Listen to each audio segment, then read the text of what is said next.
Tristan Thompson, also NBA analyst. But all right, Tristan, I'm coming to you first. Do you like James Harden's confidence going into Game 3?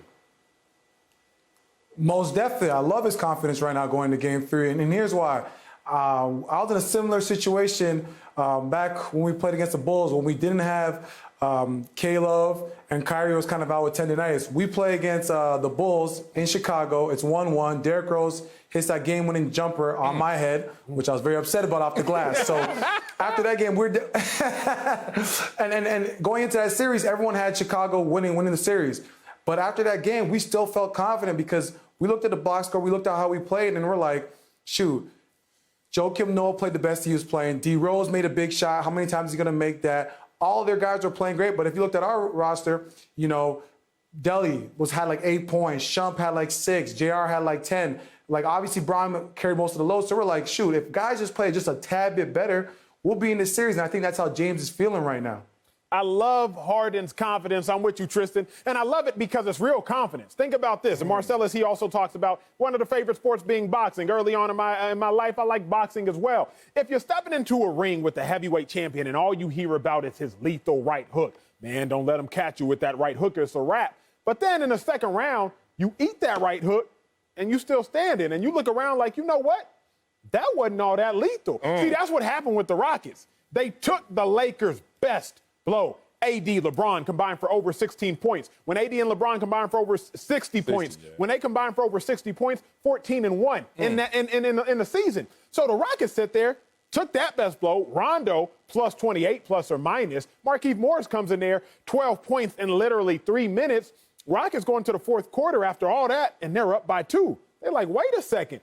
The Lakers, y'all just gave us your best shot, and we still sitting here with the chance to win the game. I think the Rockets realize if that's all the Lakers got, that might not be enough to get it done. So I do love Harden's confidence because Harden is looking at the bigger picture saying, oh, y'all gave us y'all best and y'all barely got us? Nah, that's not going to get it done over the next 3, 4, 5 games. Nah, Sean, that was a great example right there. And, of course, I love this confidence because, one, it beats the alternative of, oh, man, we scared, man. Them dudes came out there and beat us game 2. It's going to continue. Like, well, who wants to hear that? So even if you say, a little skeptical of the confidence, I'm glad that they're even saying it. They're exuding it. And it's not just James Harden.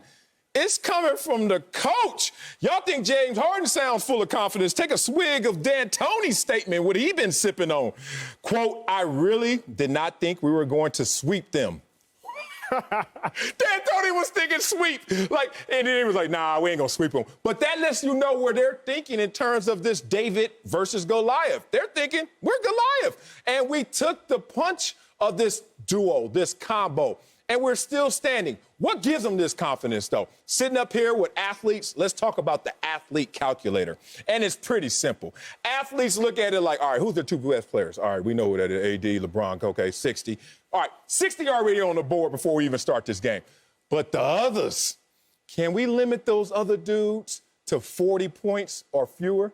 Hell yeah, and I think James Harden came to that calculation realizing if we hold the rest of them dudes to under 40, we got this. And if Russell Westbrook can stay efficient and stay consistent, oh, man, I can see where this confidence is coming from.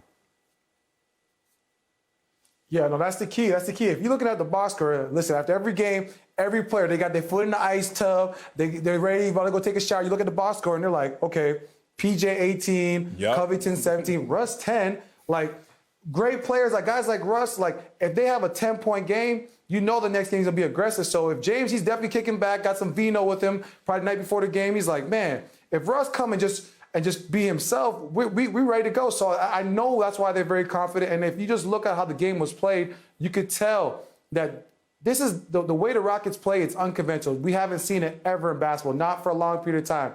Yeah, we got the Hampton 5 with the Golden State back in the day, but with them going small ball with positionless basketball, in terms of a game plan as a coach, it's difficult because you don't know what position guys are going to be in. You don't know who's going to step up. You know, one game is Daniel House having 12 points. Next game is Austin Rivers. So in terms of matching up with these guys, it's kind of it's a no night of rest in terms of if you're the defensive coach for the Lakers. So, I mean, the Rockets, the way they're playing, you know, it's going to be a dogfight.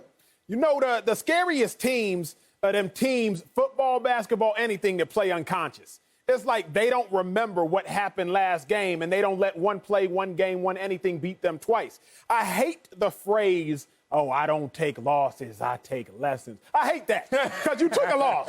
Okay, the Rockets, y'all took a loss. It's an L in the win-loss column. Y'all took a loss. But I will say this, I will say this. In taking that loss, the Rockets actually learned an incredibly valuable lesson. Okay. They took the loss, but they also learned a lesson. The lesson being, oh, even in that loss, we still got y'all's number. Think about what LeBron is saying post-game. Man, we can't emulate that speed. Like, we can't duplicate it. They got a speed we've never seen before. But the quote that really got me was this. After the game, a reporter asked Russell Westbrook, you know, D'Antoni, he says that you're probably not going to have another game like that again. And Russ is like, like what? He's like, you know, just another game. Like, Russ like, no, like what? He's like, you know, you kind of struggled to shoot the ball. He said, oh, okay. Russ didn't even care that he went 4 for 15 from the field. Like, it didn't faze him. He's not about to be out there shook tonight thinking, uh-oh, man, I might miss. No, because those players play unconscious, and those are the most lethal players to play against. So James Harden, he up to something, because it starts with the mentality, and I think they win in the game between the ears right now. Now it's just a matter of they're going to win the game on the court. Yeah, look. You need to stay off the gram, first of all. Talk about, what is it, losing in lessons? That is nothing but a ball. Yeah, where you get that from? And following too many memes you watching. TV following, that's all that is. That is one of their posts. Cracks me up. Okay, I'm going to roll something back out. Another unveiling of something I tried before. And some people loved it, and a lot of people laughed at it. But I try to tell y'all, there are 2 scoreboards, and athletes understand this. And Tristan kind of alluded to it. There's the literal scoreboard, who won, who lost by the points. And there's another one, the psychological scoreboard. Like you said, when you're in the cold tub, you're sitting there looking at the stat sheet, and you're like, damn, if we do this and they don't do that, and we got something, and that's the psychological scoreboard post-game.